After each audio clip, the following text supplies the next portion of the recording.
Post office में अपना zero balance saving account कैसे ओपन करें। देखो, पोस्ट ऑफिस में zero balance saving account open करने का सबसे बड़ा बेनिफिट ये है, अगर आप पोस्ट ऑफिस में अपना सेविंग अकाउंट ओपन करते हैं तो आप ये मानकर चलें कि भारत सरकार की जितनी भी योजनाएं होती हैं, जब भी वो लॉन्च होती हैं, सबसे पहले बेनिफिट पोस्ट ऑफिस में देखने को मिलता है। इसके साथ साथ पोस्ट ऑफिस का जो सेविंग अकाउंट है उसमें अगर आप पैसे जमा करते हैं तो आपको बैंक से ज़्यादा ब्याज मिलता है। ऐसे ही आप आरडी करते हो, एफडी करते हो तो पोस्ट ऑफिस में हमेशा आपको ज़्यादा इंटरेस्ट मिलता है। तो पोस्ट ऑफिस में अपना सेविंग अकाउंट ओपन करने के बहुत सारे बेनिफिट हैं। जैसे क्या, आप पोस्ट ऑफिस में आपको एटीएम कार्ड भी मिलता है, आप एटीएम से पैसे भी निकाल सकते हैं। इसके साथ साथ बहुत सारी योजनाओं का लाभ हमेशा आपको देखने को मिलता है।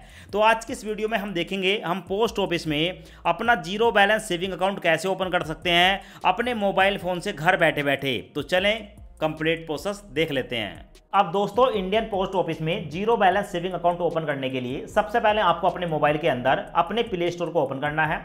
वहां पर जाकर एक ऐप सर्च करना है जो कि है इंडिया पोस्ट पेमेंट बैंक का, और यहां पर देखने को मिलेगा IPPB मोबाइल बैंकिंग। इस ऐप को इंस्टॉल करेंगे। इंस्टॉल करने के बाद ओपन करेंगे। ओपन करने के बाद आपके सामने ये वाला इंटरफेस आएगा। अब यहां पर देखने को मिलेगा एक ऑप्शन है लॉगिन वाला। अगर आपने पहले से यहां पर अपना अकाउंट ओपन कर रखा है तो आप लॉगिन करेंगे, और अगर आप पहली बार अपना zero balance saving account open करना चाहते हैं तो ओपन योर अकाउंट नाउ पर क्लिक करेंगे। अब उसके बाद आपके सामने ये वाला इंटरफेस आता है। यहां पर देखने को मिलेगा आपको are you resident for tax purpose in a country territory outside India, यहां पर आप यस पर क्लिक करेंगे।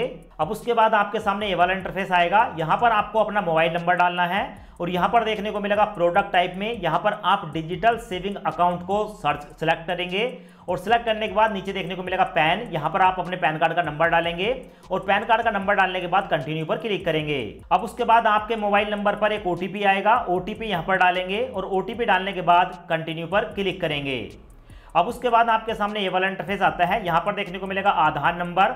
तो भाई यहां पर आप अपने आधार कार्ड का फोटो खींचकर भी अपलोड कर सकते हैं, या यहां पर आप आधार नंबर, ठीक है, सेलेक्ट करने के बाद यहां पर अपना आधार कार्ड का नंबर डालेंगे। उसके बाद अपना फिर से आधार कार्ड का नंबर डालेंगे, और उसके बाद चेक बॉक्स को सिलेक्ट करेंगे, और चेक बॉक्स को सिलेक्ट करने के बाद दोस्तों सबमिट पर क्लिक करेंगे। अब उसके बाद आपके आधार कार्ड के साथ लिंक जो मोबाइल नंबर है उस पर एक OTP आएगा, OTP यहां पर डालेंगे एंड सबमिट पर क्लिक करेंगे। अब यहां पर हमारे सामने आता है अकाउंट ओपनिंग फॉर्म। अब यहां पर हमें कुछ डिटेल देनी होती है, जैसे कि पहला है पर्सनल इन्फॉर्मेशन, फिर है पैन कम्युनिकेशन एड्रेस, उसके बाद है नॉमिनी की detail, additional information and account information. तो यहां पर हमें कुछ डिटेल देनी है, इन डिटेल को फिलअप करेंगे। तो सबसे पहले पर्सनल इन्फॉर्मेशन पर क्लिक करेंगे। अब उसके बाद हमारे सामने ये वाला इंटरफेस आता है। यहां पर हमें कुछ पर्सनल इन्फॉर्मेशन देनी होती है, जैसे क्या अपनी मम्मी का फुल नेम बताएंगे, हस्बैंड का या वाइफ का फुल नेम बताएंगे, ठीक है। यहां पर आपको नीचे फादर का फुल नेम देखने को मिलेगा, यहां पर बताएंगे। कुछ और भी डिटेल देखने को मिलती है, तो जो डिटेल यहां पर पूछी गई है आपसे रिलेटेड वो डिटेल आप यहां पर डालेंगे। अब उसके बाद नीचे आपको देखने को मिलेगा ईमेल आईडी, अपनी एक ईमेल आईडी बताएंगे, और यहां पर सेव पर क्लिक करेंगे। जैसे सेव पर क्लिक करते हैं तो पर्सनल डिटेल हमारी यहां पर कंप्लीट हो चुकी है। उसके बाद नीचे आपको पैन एंड कम्युनिकेशन एड्रेस पर क्लिक करना है। अब यहां पर आपके आधार कार्ड का एड्रेस देखने को मिल जाता है, तो यहां पर आपको देखने को मिलेगा कम्युनिकेशन एड्रेस, तो यहां पर सेम एज परमानेंट एड्रेस पर क्लिक करके सेव पर क्लिक करेंगे। अब उसके बाद आप देख सकते हैं यहां पर हमारे सामने नॉमिनी की डिटेल है। अब नॉमिनी वाले डिटेल पर क्लिक करेंगे। उसके बाद देखने को मिलेगा do you want to enter nominee detail, yes wish to nominate या do not wish to nominate. तो यहां पर आपके सामने ऑप्शन है कि आप नॉमिनी बनाना चाहते हैं या नहीं बनाना चाहते हैं। अगर नॉमिनी बनाना चाहते हैं तो यस पर क्लिक करेंगे, नहीं बनाना चाहते हैं नो पर क्लिक करेंगे। अब मैं यहां पर दोस्तों यस विश टू नॉमिनेट पर क्लिक करूंगा, तो यहां पर हमारे सामने एक फॉर्म ओपन हो चुका है। अब यहां पर हमें नॉमिनी की डिटेल देनी है। अब ये नॉमिनी की डिटेल हमें क्यों देनी होती है, मान लो हमने यहां पर अपना अकाउंट ओपन कर लिया, हमारे अकाउंट में कुछ पैसे पड़े हुए हैं, इन फ्यूचर हमारे साथ कुछ हो जाता है तो हमारे द्वारा बताए गए नॉमिनी को ऑप्शन मिल जाता है, और जो भी यहां पर फंड होता है, पैसे होते हैं, वो हमारे नॉमिनी को दे दिए जाते हैं। अब यहां पर आपको देखने को मिलेगा नेम, यहां पर आप नॉमिनी का नाम बताएंगे, नॉमिनी की डेट ऑफ बर्थ बताएंगे, रिलेशनशिप बताएंगे, और यहां पर है एड्रेस सेम एज एप्लीकेंट, आपका जो एड्रेस है वही आपके नॉमिनी का एड्रेस है। अगर सेम है तो यहां पर चेक बॉक्स को सिलेक्ट करेंगे, और अगर सेम नहीं है तो भाई यहां पर आप एड्रेस पिन कोड वगैरह डालकर सेव पर क्लिक करेंगे। अब दोस्तों उसके बाद हमारे सामने ये वाला ऑप्शन आता है। यहां पर हमें कुछ एडिशनल डिटेल बतानी होती है, जैसे कि हमसे पूछा जाएगा नेशनलिटी, हम एक इंडियन है तो यहां पर इंडियन सेलेक्ट कर लेंगे। उसके बाद मैरिटल स्टेटस, शादी हुई है तो मैरिड, नहीं है तो अनमैरिड। ऑक्यूपेशन में ठीक है आपसे पूछा जाएगा आप किस कैटेगरी में आते हैं, आप स्टूडेंट हैं, सैलरीड हैं, सेल्फ एम्प्लॉय हैं, यहाँ पर आप सेलेक्ट कर लेंगे। ग्रोस एनुअल इनकम में आप एक साल के अंदर कितनी, ठीक है, इनकम कर लेते हैं, कितने पैसे कमा लेते हैं, तो यहाँ पर आप डाल सकते हैं। स्टूडेंट के केस में आप 0 छोड़ सकते हैं। उसके बाद एजुकेशन लेवल पूछा जाएगा, आप कितने पढ़े लिखे हैं, तो यहाँ पर आपको बहुत सारे ऑप्शन मिलते हैं, किसी एक ऑप्शन को सिलेक्ट कर लेंगे। और उसके बाद यहाँ पर देखने को मिलेगा are you political exposed person, मतलब आप क्या नेतागिरी में हैं, आप जो है पॉलिटिकल पार्टी के साथ जुड़े हुए हैं। अगर आप किसी नेतागिरी के साथ हैं, अगर आप पॉलिटिकल पार्टी में हैं तो यस करेंगे, और अगर नहीं है तो नो पर क्लिक करके सेव पर क्लिक करेंगे। अब उसके बाद आप देख सकते हैं हमारे जो है यहाँ पर 4 स्टेप कंप्लीट हो चुके हैं। लास्ट में अकाउंट इन्फॉर्मेशन पर मैं क्लिक करूंगा और यहाँ पर दोस्तों हमारे सामने कुछ इस तरह की डिटेल आ जाती है। अब आप देख सकते हैं यहाँ पर है कि रिक्वायर एन अकाउंट स्टेटमेंट, आप इस बैंक की स्टेटमेंट भी चाहते हैं तो भाई यस पर क्लिक करेंगे, और अगर नहीं चाहते तो नो पर क्लिक कर सकते हैं। उसके बाद नीचे देखने को मिलेगा made of account statement delivery. अब देखो, अगर आप अपने घर पर ही स्टेटमेंट चाहते हैं बाय पोस्ट, ठीक है, जो कि पोस्ट ऑफिस से एक डाकिया आपके घर पर पहुंचाएगा, तो आप पोस्टल चूज कर सकते हैं, या आप यहां पर ऑनलाइन सेलेक्ट कर सकते हैं। तो मैं यहां पर ऑनलाइन को सिलेक्ट कर लूंगा।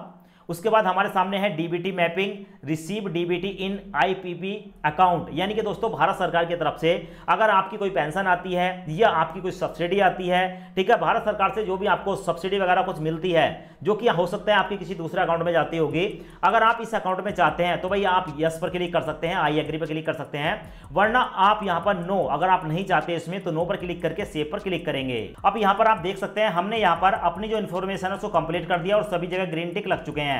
अब उसके बाद कंटिन्यू पर क्लिक करूंगा। अब उसके बाद हमारे सामने हमने अभी तक अपनी जो भी जानकारी दी है A to Z, वो सभी डिटेल यहां पर देखने को मिल जाती है।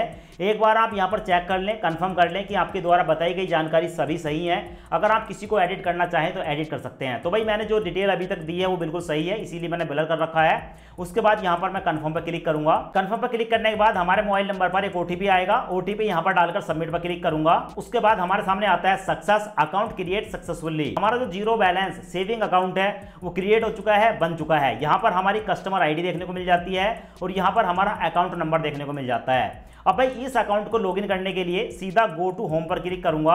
अब उसके बाद हमारे सामने ये वाला इंटरफेस आता है। अब यहां पर लॉगिन पर क्लिक करूंगा। उसके बाद यहां पर अपना अकाउंट नंबर डालूंगा, कस्टमर आईडी डालूंगा, डेट ऑफ बर्थ डालूंगा और अपना मोबाइल नंबर डालूंगा और उसके बाद दोस्तों रजिस्टर पर क्लिक करूंगा।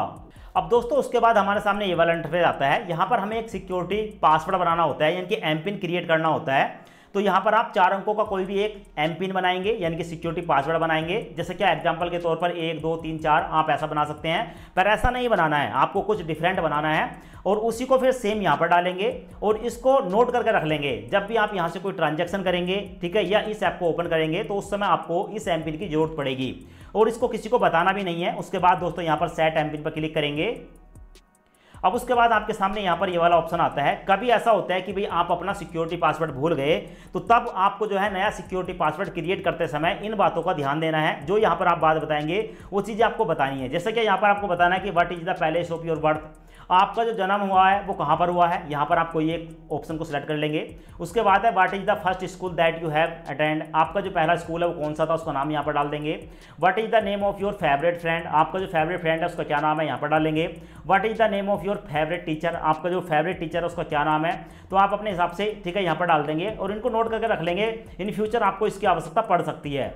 उसके बाद यहां पर आप सबमिट पर क्लिक करेंगे।